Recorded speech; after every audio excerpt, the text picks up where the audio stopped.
Gunfire Reborn is a game that I covered in my first impression series nearly a year ago. Link in the description if you want to see that. But since then, the game has gone through a bunch of revisions, additions, and even made its full 1.0 release out of Early Access. And since my policy for Early Access releases is to check them out after they've come out following their release, that's exactly what we're doing in today's video. So kick back, relax, get your favorite snack or beverage, and let's see what's good about the full release of Gunfire Reborn. If you've never seen Gunfire Reborn before, let me give you a quick skinny on it.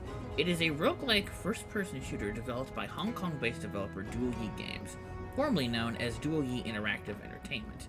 I guess the game wasn't the only thing that changed in Early Access. You go through several biomes, fighting your way through increasingly dangerous enemies, getting new weapons and upgrades for your abilities and said weapons in the process. It sounds like a not-so-novel concept because this is a formula that's decades old at this point, but the first-person shooting is the main thing keeping it fresh and playable throughout my time with the game. The first thing I've noticed when loading the game back up when I came back to it for this video is that they've made some big changes, among them being the addition of 2 new playable characters to go along with the initial horde that was in Early Access. Other additions consist of new modifier scrolls, new weapons, a new boss, the final boss, the addition of a full-on story mode, and perhaps the biggest among them being the complete overhauling of the game's talented character progression systems.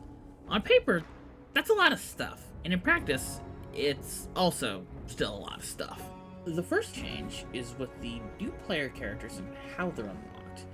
Unlike the initial 4 characters of the Crown Prince, Aobai, Xingyan, and Lei Liu, who are available from the start or through the leveling progression respectively, the new characters of Tao and Xiansui are unlocked through spending enough soul essence on them to get the unlocks. Tao focuses on AoE explosions and yeeting energy swords at enemies, and Xiansui focuses on going fast like a certain blue hedgehog and punching stuff. Of these characters, the Crown Prince and Tao are the only ones that I've played because they fit my playstyle of never stop moving and shooting ever. And because I haven't unlocked the others yet. I do need to because some of them look neat, like Xiansui's going fast and punching stuff, and Aobuai's tankiness and dual wielding of weapons, speaking to my simple move and shoot heart.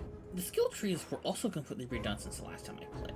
It's now split across 6 different branches, 5 of which are universal, and 1 unique to each hero that you've selected. The universal branches focus on stuff like traversal environments, shopkeepers, proficiency with weapons, combat bonuses, skill improvements, and the like. The 6th tree is specified to each of the different heroes depending on who you have selected at any given time. The progression of the trees is also tied to the leveling system because each rank in a skill is also 1 level to your overall progression level, meaning that if you have 3 out of 5 ranks in a skill, you gain 3 levels. And this is interesting because it shows how long until you unlock something new, mainly play new player characters, and weird because it can be a bit confusing at first.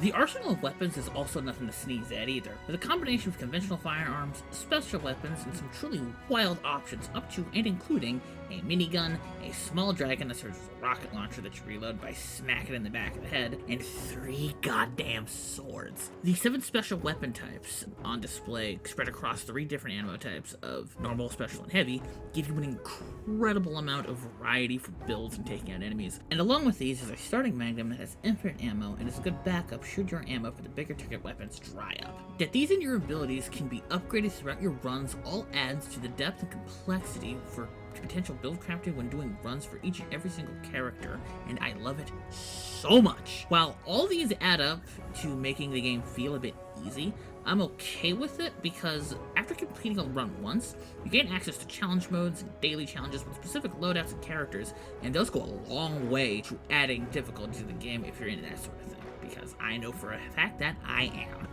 Gunfire Reborn is a great game to vibe to if you need to just load in fire guns and see how far you can get. And while it does a lot of the same things that a lot of roguelikes do, it does them in ways that feel like they're fresh when paired with the frantic FPS gameplay. I heartily recommend it if you like this genre of game and are in the market for something different.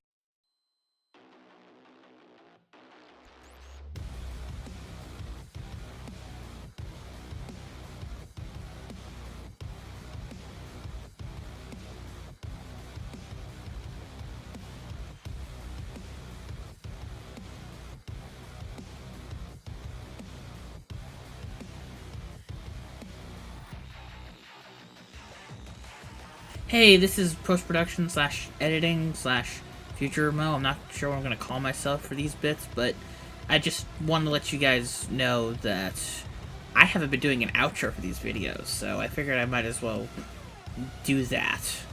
So, yeah, I'm just here to lightly remind you that if you like the video, don't forget to hit the like button, and if you want to engage with it, ask questions, you can leave a comment, and hey, if you really liked it, why don't you hit the subscribe button so that way you can keep up to snuff on new videos that come out starting the last Monday of every month. I would be very grateful if you did that, and thank you for watching. Have a nice day.